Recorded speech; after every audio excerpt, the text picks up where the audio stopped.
안녕하세요, 구독자 여러분. 구독과 좋아요는 채널 운영에 큰 힘이 됩니다. 안녕하세요. 저는 서울 압구정에서 네일숍을 운영하고 있는 32살 여성입니다. 조금 재수없게 들릴진 모르겠으나 부모님 두 분 다 부동산 관련된 일을 하셔서 전체적으로 부유한 집안에서 자랐어요. 덕분에 하고 싶은 거, 먹고 싶은 거 원하는 건 대부분 하면서 자랐습니다.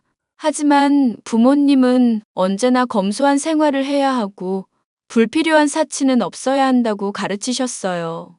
덕분에 저는 명품에 대한 관심도 적었고 돈에 대한 욕심도 없었습니다. 부모님의 정확한 재산을 측정하긴 어렵지만 강남에 건물도 여러 채 있으시고 지방에도 아파트나 땅이 조금씩 있으세요. 제가 다짜고짜 재산에 대해 이야기하는 이유는 제 이혼 이야기를 들려드리기 위함입니다. 32살이라는 젊은 나이에 이혼녀가 된 이유는 시어머니의 고된 시집살이 때문이었습니다. 그냥 참고 넘어갈 수 있는 문제기도 했지만 스스로 자존감도 낮아지고 제가 정말 문제 있는 사람인가 싶은 시점에 이러다간 정말 큰일 날 수 있겠다 싶어 저만의 인생을 살기 위해 과감히 이혼을 선택했어요. 아직도 주변에서는 부모님을 포함해 많은 우려의 목소리가 들려오지만 전 지금 무척이나 행복합니다. 제가 좋아하는 일을 하며 산다는 게 이렇게 행복한 건 줄 몰랐거든요. 그래도 이혼하면서 전 남편과 시어머니에게 크게 한 방 먹여서 조금의 후회도 남아있질 않아요. 얼마나 홀가분한지 모릅니다. 기막힌 제 이혼 사연 한번 들어보시겠어요? 자기야, 이번에 우리 1주년이잖아. 그래서 묻는 건데. 자기는 결혼 생각 없어? 있지 왜 없어. 내 나이도 이제 20대 후반인데 난 혼자 살진 않을 거야. 그럼 결혼 생각이 어느 정도 있다는 거네? 우리 만난 지 제법 됐으니까 결혼에 대해 진지하게 생각해 보는 건 어때? 결혼? 나쁘지 않지. 근데 갑자기 왜? 나도 내년에 30대고 알다시피 우리 집이 종갓집이잖아. 그래서 그런지 부모님이 더 늦기 전에 결혼하라고 성하시거든. 아, 그랬구나. 그래서 말인데. 난 애초에 자기 만날 때 결혼 생각하고 만난 거거든. 우리 결혼하자. 뭐야, 무슨 프로포즈를 이렇게 해. 아, 미안. 내가 너무 성급했지? 결혼해야 한다는 강박관념 같은 게 생겼나 봐. 장난이야, 장난. 나도 당연히 나이도 있고 하니까 결혼에 대해 생각을 안 한 건 아니야. 근데 친구들이 그러더라고. 결혼은 현실이고, 솔직히 우리 나이로는 아직 한창이라고. 더 있다 해도 된다는데 서두를 필요 없다더라. 그 말도 일리가 있어. 근데 나는 재촉을 당하는 입장이라 이왕 할 거면 빨리 하고 싶어서 그러지. 너무 성급하게 생각하지 말자. 결혼할 거면 준비도 해야 하고 이것저것 할 일이 많잖아. 어차피 시간이 좀 필요하니 차근차근 준비하자. 정말? 그럼 결혼해 줄 거야? 그럼 내가 자기 아니면 누구랑 결혼해?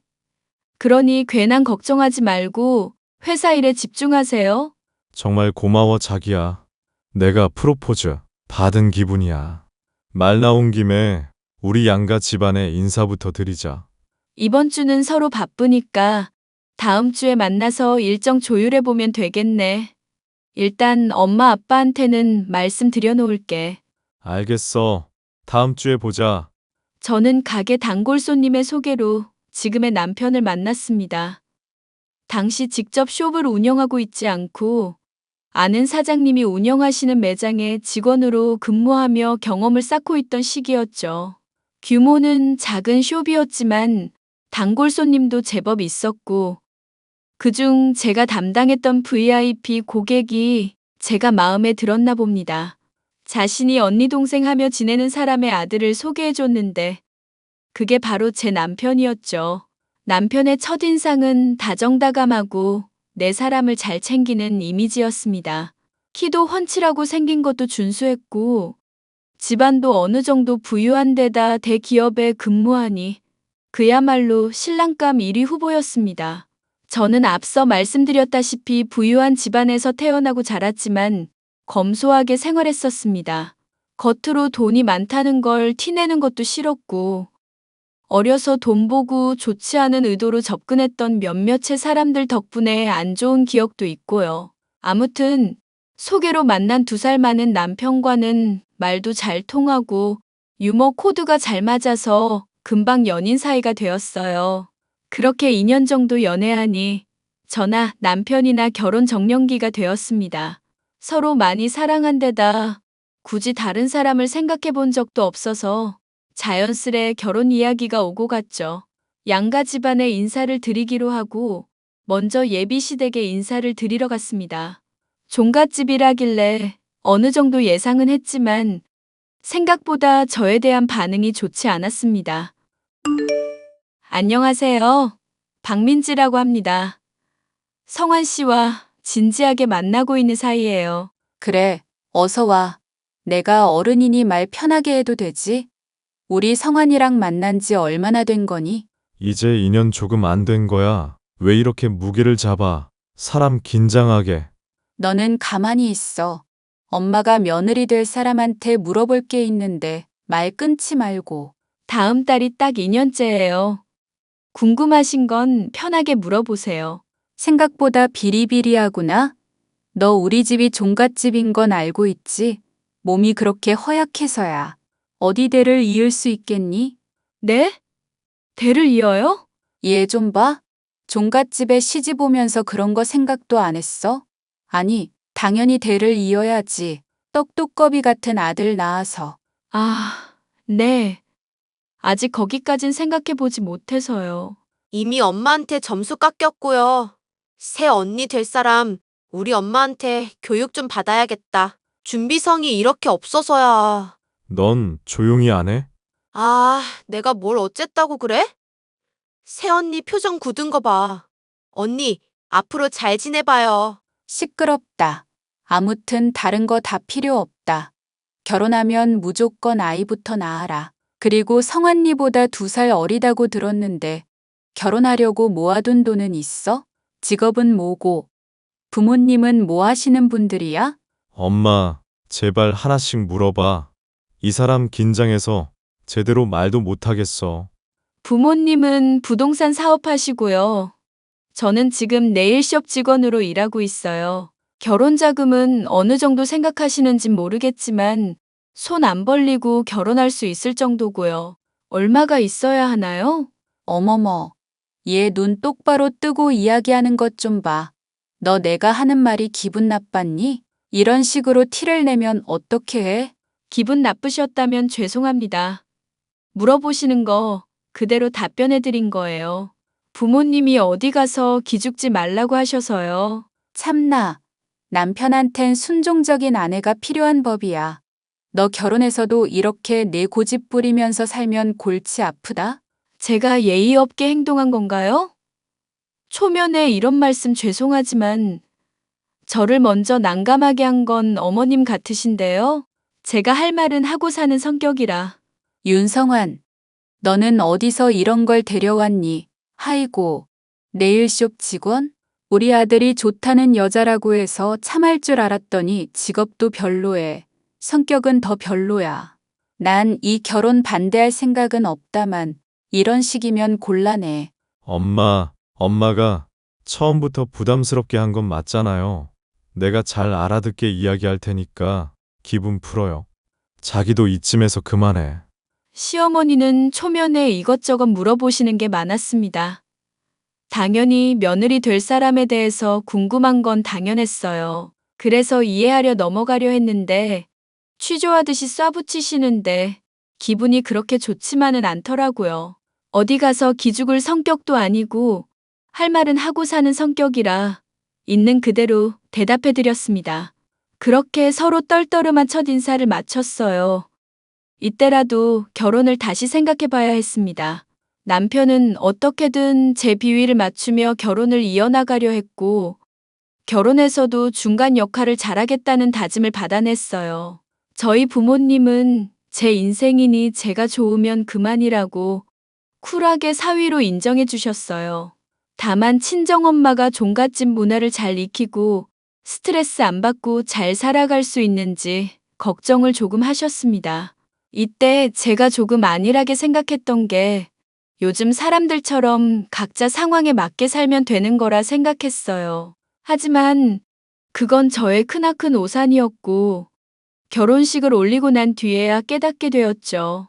아무튼 그렇게 상견례도 무사히 마쳤고 본격적인 결혼 준비를 하기로 했습니다. 주변에도 결혼 소식을 조금씩 알리며 설레는 마음으로 살아가고 있는 그때 시어머니가 연락을 해오셨어요. 예, 나다. 내가 서울에 볼 일이 있어 왔다가 시간이 좀 남는데 널 좀 봤으면 하는구나. 아, 네. 어머니, 저 지금 한가한 시간이라 괜찮아요. 어디로 가면 될까요? 너 일하는 곳이 압구정이라고 했지.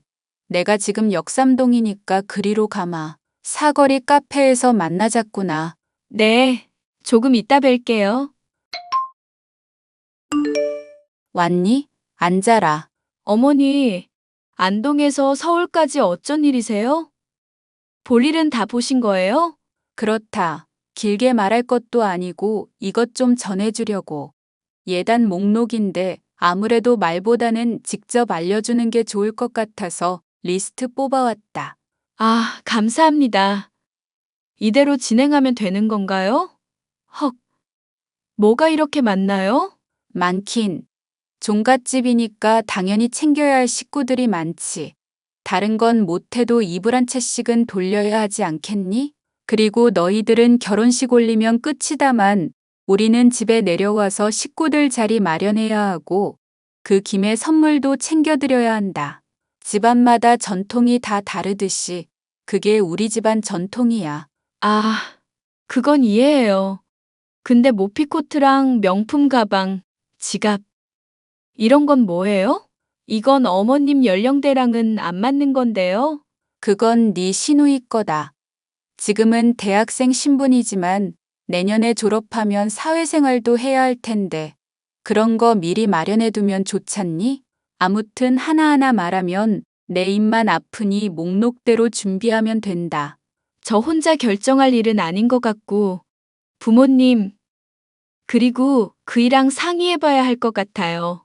상의라고 할 것도 없지. 그대로만 하면 된다니까 그러네. 너 혹시 능력이 안 되니? 아, 그런 뜻이 아닌데요. 저도 결혼이 처음이다 보니 너무 과한 것 같기도 하고, 적어도 부모님이 검토는 해보셔야죠. 그럴 필요 없다니까. 대기업 다니는 남편 얻으려면 그 정도는 기본이다. 우리 집안이 어떤 집안인데. 난 맨몸으로 시집 오는 거 별로야. 남들 다 갖추는 구색이니까 긴 말 필요 없어. 그대로 진행하면 되는 거다. 나는 할 말 다 했으니 먼저 일어나마. 커피 값은 내가 계산하도록 하고. 시어머니는 저에게 예단 목록을 건네주고 가셨고, 저는 그 목록을 살펴보자마자 경악을 금치 못했습니다. 결혼이 처음이기도 하지만 한눈에 봐도 과하다 싶을 정도로 많은 것들이 적혀 있었습니다. 시어머니가 말씀하셨던 것처럼 이불이나 그런 건 이해를 한다 치지만 그 이외에 부가적인 것들이 너무 많았습니다. 어차피 저 혼자 결정할 사안은 아니었기에 친정 부모님께 목록을 전달드렸죠. 목록을 살펴보시고 기분이 좋으셨던 건 아니었지만 혹여나 제가 미운 털이라도 박힐까 시어머니가 원하시는 그대로 예단을 하기로 했어요. 그렇게 웨딩 촬영도 하고 예식장 예약도 하고 정신없는 시간을 보내다 보니 결혼식 날이 다가왔습니다. 시댁 쪽 식구들은 정말 어마무시할 정도로 많은 사람들이 왔습니다. 종갓집답게 사돈의 팔촌까지 다 온 듯 보였죠. 덕분에 결혼식장도 왁자지껄 많은 사람들로 넘쳐났고 그만큼 많은 축하를 받으며 결혼식을 올렸어요. 그러고는 2주간 신혼여행을 떠나게 되었습니다. 신혼여행도 참 말 많았어요. 시어머니는 제주도 2박 3일 일정을 권유하셨지만 평생에 한 번뿐인 결혼식인 만큼 신혼여행도 특별해야 한다며 남편이 박박욱인 탓에 유럽으로 2주 동안 신혼여행을 가게 된 거거든요. 아무튼 그렇게 행복한 결혼식을 올렸고 제 앞날은 행복과 사랑으로 가득 찰 줄 알았습니다. 신혼여행 직후 그게 아니란 걸 깨달았지만 말이죠. 며느라가 시월드에 온 걸 환영한다. 얼른 고무장갑 끼고 설거지부터 하거라. 엄마, 이제 막 귀국한 사람한테 너무한 거 아니야? 친정 들렀다 쉬고 갔잖니? 그만하면 된 거다. 뭐가 피곤하다고 그래? 아, 난 괜찮아, 성환 씨. 어머님, 뭐부터 하면 될까요? 저기 쌓인 설거지부터 하도록 해. 그리고 미리 말하지만 우리 집은 종갓집이야. 우리 집 제사는 1년에 20개니까 이제 네가 다 챙겨야 한다. 네? 20개요? 그럼 한 달에 2번꼴로 제사가 있는 거네요. 왜? 싫으니? 제사는 여기 와서 지내는 거고 너는 때 맞춰 와서 같이 음식하고 제사상 차리면 되는 건데 뭐가 어렵니? 어차피 초반에는 어른들이 다 가르쳐 줄 거야. 너 혼자 하는 거 아니니까 염려하지 말고. 아, 네. 엄마, 새언니 엄청 싫은가 봐. 표정 봐. 그나저나 새언니, 내 선물은 사왔어요? 예단으로 받은 거 말고 파리 가면 사온다면서요. 야, 윤성이. 안 그래도 사왔다. 네가 한정판 그래서 새벽부터 줄 서서 사온 거라고. 이거 그 나라에서만 파는 거라던데? 아씨, 대박. 오빠 새언니, 나 이 은혜 평생 안 잊을게요. 아가씨 마음에 든다니 다행이에요. 나중에 생일 때 마음에 드는 거 또 사줄게요. 이야기는 나중에 하고 빨리 설거지부터 해. 설거지하는 대로 저녁 준비해야 하니까 야채 다 씻어놓고 손질해놔라. 너 설마 어슷썰기 이런 거 모르는 거 아니지? 그럼 알아서 다 해놓고 난 성희 데리고 시내 좀 나갔다 오마. 다 해놔라. 행복한 신혼의 단꿈은 온데간데 없고 신혼여행을 다녀오자마자 부엌대기 취급을 받으며 일을 해야 했습니다. 그렇게 한국으로 돌아왔고 서울에 있는 신혼집에서 신혼생활을 시작했어요. 시어머니의 말대로 한 달에 2번꼴로 있는 제사 덕분에 2주에 한 번씩은 시댁에 내려가야 했습니다. 둘 다 일을 하는 입장이라 매번 내려가는 게 쉽지 않았지만 결혼한 이상 제가 해야 될 일이겠거니 생각하고 마음을 놨습니다. 솔직히 요즘 시대에 아무리 종갓집이라 해도 서로 도와가며 할 줄 알았는데 전혀 그런 게 아니더라고요. 한두 번은 배운다 치고 군말 없이 시키는 대로 다 했지만 몇 번 반복되니 저도 사람인지라 짜증이 다 나더라고요. 남편도 시어머니의 눈을 피해 저를 조금씩 도와주다가 어느 순간엔 자기 방에 드러누워 TV를 본다던가 잠을 잤고요. 저는 저대로 피곤한데 쉬지도 못하고 하루 종일 밖에서 맴돌다 밤늦은 시간이 돼서야 방에 들어갈 수 있었어요. 남자는 부엌에 얼씬도 하면 안 된다. 남자와 여자는 상을 달리해서 먹어야 한다는 걸 TV에서만 봤지. 실제로 제가 직접 그러리라고는 전혀 상상도 못했거든요. 종갓집인 거 알고 결혼한 거긴 하지만 생각보다 고된 시집살이에 눈살이 저절로 찌푸려졌습니다. 저는 안 되겠다 싶어 남편을 붙잡고 말했습니다. 하지만 남편도 조금씩 변한 게 느껴졌고 저는 기분이 무척 나빴어요. 당신, 나 할 말 있어. 뭔데? 말해봐. 오늘 야근하고 와서 피곤한데. 야근이고 뭐고 앞으로 어떻게 할지 정하자. 아무리 종갓집이라지만 이건 너무하잖아. 뭐가 너무한데? 무슨 일 있어? 무슨 일 있냐고? 그동안 겪었으면서 모르겠어? 매번 왜 나만 일하고 고생해야 하는데? 당신이 좀 도와줄 수 있는 거 아니야? 나보고 주방에 들어가라고? 아니, 서울에서는 하면서 왜 안동에 내려가면 꼼짝도 않는 건데?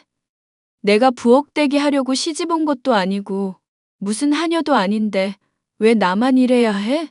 아니, 다른 어른들도 하잖아. 왜 당신만 한다고 생각해? 그걸 말하는 게 아니잖아. 맨날 가면 당신은 뭐 해? 누워서 잠이나 자고 피곤하다고 쉬고 나는 일 안 해? 노는 사람이야? 봐주는 것도 정도 것이지. 알아서 좀 도와주면 안 돼? 나 주방에 들어갔다가는 당신 우리 엄마한테 엄청 혼날걸? 내가 배려해주는 거라는 생각은 안 들어? 왜 이렇게 불만이 많은 거야? 당연히 많을 수밖에 없지. 같은 여자면 어머님이나 아가씨는 왜 안 해? 어이가 없어서. 해도 정도 것이지 이건 너무하잖아. 그리고 제사를 지내도 증조부, 고조부, 그 위에 조상들까지 지내고 도대체 몇 대 손을 지내는 거야? 보니까 다른 집 제사도 거기서 하는 것 같은데 내가 왜 남의 집 제사도 도와야 해? 남의 집이라니. 엄연히 당숙 어른이고 육촌지간인데. 다 가족이잖아. 웃기는 소리 하지 마. 난 앞으로 직계가족 제사 아니면 안 챙겨. 그리고 막말로 요즘 사람들 서로 제사 안 챙긴다? 얼굴도 모르는 남의 조상 제사상을 왜 차려? 나니까 이 정도 해주는 거야, 알아? 당신 말 그렇게 할래? 왜 이렇게 수준 떨어지는 말을 해? 뭐? 수준 떨어져? 말 다 했니? 아무튼 앞으로 본가 제사 말고는 안 가. 알겠어? 제가 가진 불만은 일을 하는 강도나 양에 대한 것이 아니었습니다. 남편이나 다른 가족들의 태도였죠. 심지어 시어머니도 같은 여자인데도 불구하고 저보고는 다 하라면서 정작 본인은 안방에 앉아서 유튜브 보고 잠도 주무세요. 저야 다른 친척들에게 비위 좋은 며느리, 참한 며느리로 인식되겠지만 제 속은 썩어 문드러져 가고 있었습니다. 그렇게 남편에게 한바탕 쏟아내고 직계가족을 제외한 제사에는 참석하지 않았어요. 그랬더니 반대로 시어머니가 신혼집에 찾아와 저를 갈구기 시작하시더군요. 안동에서 서울까지 지치지도 않는지 시누이와 함께 한 달에 한두 번 오시던 걸 주 1일 2회 정도로 자주 찾아오시더라고요. 문제는 주말 제외하고 오시는 거라 거의 같이 사는 거나 다름없었다는 겁니다.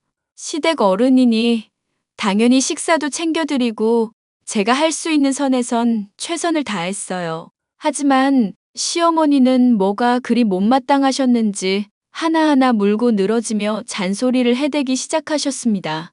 오죽 잔소리를 하셨으면 시누이까지 저를 무시하고 깔보기 시작하더라고요. 예. 너 그릇 디자인이 이게 뭐니? 내가 이럴 줄 알았어. 사람이 음식을 담아 먹는 그릇인데 이렇게 천박하고 휘황찬란한 걸 샀어? 당장 내일 백화점 가서 새로 사거라. 네? 이거 결혼 선물로 받은 건데요. 저희 부모님이 요즘 트렌드라며 물어보고 사오신 건데. 요즘 트렌드 다 죽었다니. 사돈 어른들도 보는 눈이 정말 없구나. 잔말 말고 내가 브랜드 일러줄 테니 거기 가서 정갈한 걸로 다시 사와. 그리고 섬유 유연제는 뭐 쓰니? 우리 아들 독한 건 안 된다. 천연 성분의 향기 오래 지속되는 거 쓰고 속옷은 항상 손빨래하고 알겠니? 네, 알겠어요, 어머니. 언니 드레스 룸에서 발견한 건데 이거 나 빌려주면 안 돼요? 이거 잡지에서나 보던 신상인데 부럽다. 예, 뭐 그런 걸 말하고 쓴다니? 그냥 적당히 갖다 쓰고 주면 되지. 아, 그건 제가 선물 받은 거고 아직 사용도 안 해본 거라 좀 그런데요. 와, 야박하다. 그래서 안 된다 이거예요? 엄마, 언니가 안 된다는데? 얘는 이까짓 게 얼마나 한다고 그러니? 네 시누이가 얼마나 부러우면 빌려달라고 하겠어. 그러지 말고 좀 빌려줘라. 혹시나 흠집인지 뭔지 나면 내가 수선비 대줄 테니까. 가족끼리 그렇게 야박하게 구는 거 아니다. 그게 다 네 복이야. 아, 네. 아가씨, 대신 조심히 쓰셔야 해요. 그거 국내에 없는 거고 수선 받으려면 해외로 보내서 몇 달은 걸린다고요. 아, 알았어요. 아싸, 새언니 고마워요. 친구들한테 자랑해야지. 세아가, 그리고 반찬은 이게 뭐니? 항상 7가지 이상은 해두라고 했잖니. 그래야 골라 먹는 맛도 있고 골고루 영양소를 섭취한다고 몇 번을 말해. 이제 익숙해질 때도 되지 않았어? 그리고 이 호박나물은 왜 이렇게 짜? 설마 조미료 들어간 건 아니지? 인터넷 레시피 보고 만들어요. 참치액이랑 다진 마늘 조금 넣었는데요. 뭐? 참치액. 그거 다 안 좋은 성분 들어간 조미료잖냐. 우리 아들은 천연 재료로 만든 것만 먹는다니까? 어휴. 어쩐지 우리 아들 얼굴이 푸석푸석해 보인다 했더니 다 네가 만든 음식 먹고 그런 거였구나. 당장 내일 한의원 가서 보약 지어다 먹여. 그러다 쓰러지기라도 하면 큰일이다. 그리고 간 김에 애 잘 들어서는 약도 지어오너라. 이제 결혼한 지 100일 지났으면 아이 가질 준비해야지.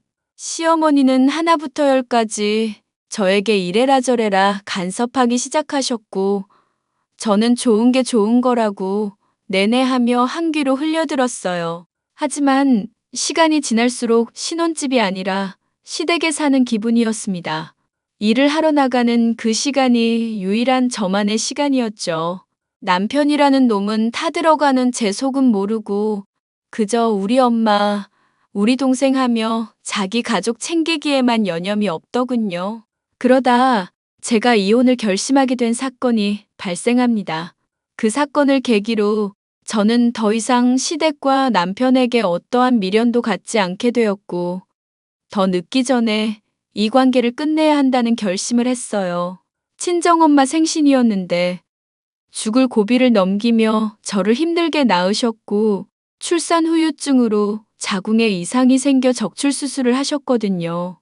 항상 고마운 게 많은 엄마였고, 결혼하고 첫 생신이라 좀 특별하게 생각해서 챙겨드리고 싶었습니다.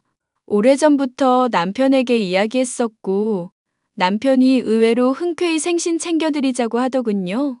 저는 기쁜 마음으로 호텔 식당을 예약했고, 정성스레 선물도 준비하며 기분 좋은 나날을 보냈습니다. 친정엄마의 생신날 남편은 급한 일이 생겼다며 연락이 두절되었고, 아쉬운 대로 저와 친정 부모님끼리 생일을 보냈어요. 그런데 며칠 뒤 남편이 사라진 이유에 대해서 알게 되었고, 그 일로 저는 큰 실망을 하게 되었습니다. 여느 때처럼 시어머니는 저희 신혼집에 갑자기 들이닥치셨고, 도저히 안 되겠다 싶어 한마디 하려는데 남편과 시어머니가 되려 큰 소리를 치더라고요. 당신 나 할 말 있어. 이리 좀 와봐. 너는 하늘 같은 남편한테 어디서 오라가라 명령질이야? 너 평소에도 이러니? 아니요. 제가 물어볼 게 있어서 그래요. 뭐 존댓말이라도 해야 하나요? 뭐? 너 말투가 왜 그러니? 제가 말투가 어때서요? 당신, 이리 좀 와보라니까? 아, 왜? 할 말이 뭔데? 그저께 우리 엄마 생신이었잖아. 그날 어디 갔던 거야? 제대로 말도 안 해주고. 엄마 아빠가 많이 기다렸었어. 네가 적당히 둘러대면 되는 거지. 그리고 남자가 하는 일에 뭐 그리 궁금한 게 많은데? 그냥 그럴 수도 있겠구나 하고 넘기면 안 되는 거야? 다른 날도 아니고 우리 엄마 생일이잖아. 그리고 당신이 먼저 챙겨드리자 해서 호텔 식당 예약한 거고. 잠시만, 지금 호텔 식당이라고 했니? 사부인 생일이라 그 비싼 호텔 식당을 예약했다고? 네. 왜요? 결혼하고 첫 생신이라서 일부러 그렇게 챙겨드린 건데요. 이 사람이 먼저 그렇게 하자 했고요. 세아가, 너 아주 집안 살림 거덜내려고 작정했구나. 세상에 그 비싼 데를 예약해서는. 아니, 어머니. 자식 된 도리로 그 정도도 못해요? 다른 날도 아니고 생일인데요?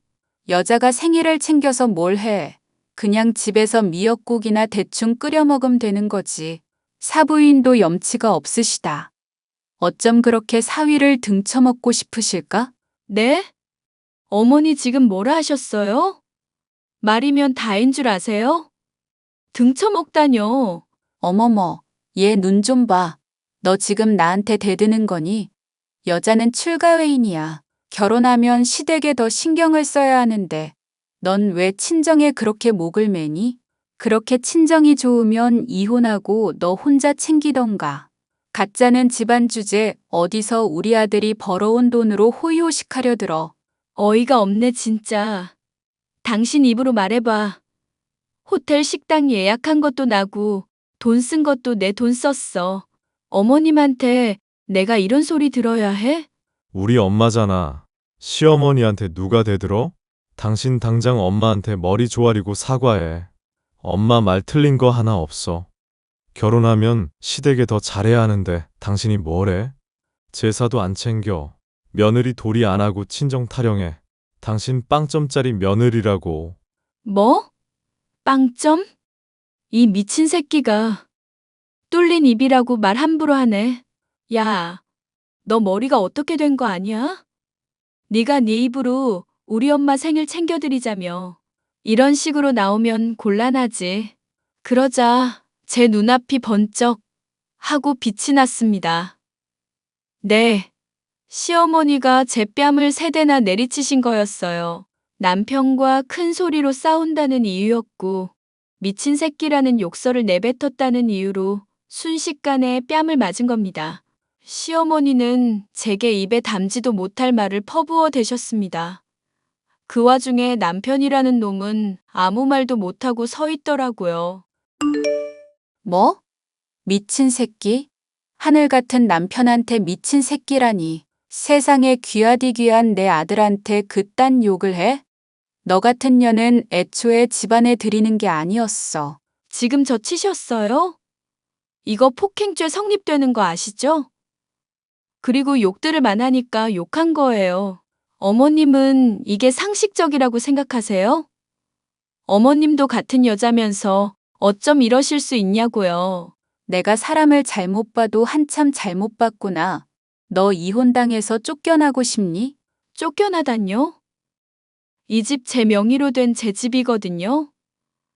나가려면 이 사람이랑 어머님이 나가셔야죠. 너 정말 눈에 뵈는 게 없구나. 눈에 뵈는 게 있으면 정상이에요? 이 상황에? 저 잘 되는 꼴 못 보시는 것 같은데, 이왕 이렇게 된 거, 저 이 사람이랑 이혼할게요. 뭐? 이혼하겠다고? 이혼이 애들 장난이라도 되니? 그래도 제법 돈 좀 있는 집안이라 허락해줬더니 인성이 아주 싹수의 바가지구먼. 싹수는 어머님이 없는 거고요. 저도 더 이상 이딴 집구석에 얽매이기 싫으니까 이혼할게요. 이 미친년이. 너 그게 가능할 것 같아? 못할 건 뭔데요? 이혼할게요. 수고요. 야. 저는 악에 받쳐 소리 지르는 시어머니를 뒤로하고 간단한 짐을 챙겨 친정집으로 가버렸습니다. 안 좋은 모습을 보여드리고 싶진 않았지만 더 이상 제 인생을 허비하기 싫더군요. 그래서 이혼을 결심했죠. 다음 날 날이 밝자마자 변호사 사무실로 찾아가 이혼소송 상담 후 착수금 입금하고 소송 걸어버렸어요. 하루아침에 바로 이혼소송을 걸어버리자 남편도 허겁지겁 변호사를 선임하더니 재산분할 운운하더라고요. 솔직히 말이 대기업이지. 버는 것도 제가 더 벌었고 생활하는 기여도라던가 전체적인 부분에 있어서 저를 따라올 수 없었습니다. 원하는 대로 따져주자면 제가 시댁에 갈 때마다 매번 용돈 챙겨드리고 남편은 제 명의로 된 집에서 그저 기생한 꼴밖에 안 되더라고요.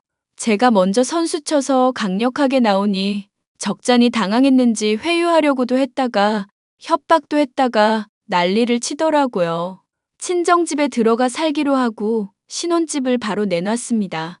이삿짐 센터를 불러 제 짐은 친정에, 남편 짐은 모조리 안동시댁으로 보내버렸어요. 그제야 사태의 심각성을 깨달았는지 친정집으로 찾아와 무릎 꿇고 사죄를 하기 시작했습니다. 하지만 이미 틀어진 관계는 더 이상 회복할 길이 없었고 그대로 이혼 소송을 진행하게 되었어요. 당연히 결혼한 지 반년도 안 된 시점이라 재산 분할을 할 것도 없었고 제가 승소해서 위자료 1,000만 원 받았습니다. 결과를 받아들일 수 없다는 남편에게 정신적 피해 보상금 요구하기 전에 꺼지라고 회사에 미친놈으로 소문나고 싶지 않으면 입 닥치고 가만히 살라고 소리치니 자기가 먼저 연락 끊더라고요. 반년도 안 되는 결혼 생활을 할 거였으면 혼인신고하지 말고 버텨볼 걸 그랬습니다. 아무튼 그렇게 허무하고 어이없게 제 결혼 생활이 끝나버렸어요. 당시엔 얼떨떨하기도 하고 심적으로 충격을 받았던 상태라 일도 쉬면서 칩거하다시피 지냈습니다. 하지만 3년이라는 시간이 흐른 지금 많이 괜찮아졌어요. 새로운 인연을 만나 연애도 하고 있으니까요. 인생에 이혼녀라는 오점이 남긴 했지만 저는 후회하지 않습니다. 아마 그 결혼 생활을 끝까지 지키고자 했다면 망가져버린 제 모습만 남아 있었을 테니까요. 제 기막힌 이혼 사연 어떠셨나요? 제가 이혼을 경험해보니 혼인신고를 바로 할 필요는 없는 것 같더라고요. 반년 정도 유예기간을 두고 지켜보는 것도 나쁘지 않다고 생각합니다. 제 긴 사연 들어주셔서 감사드려요.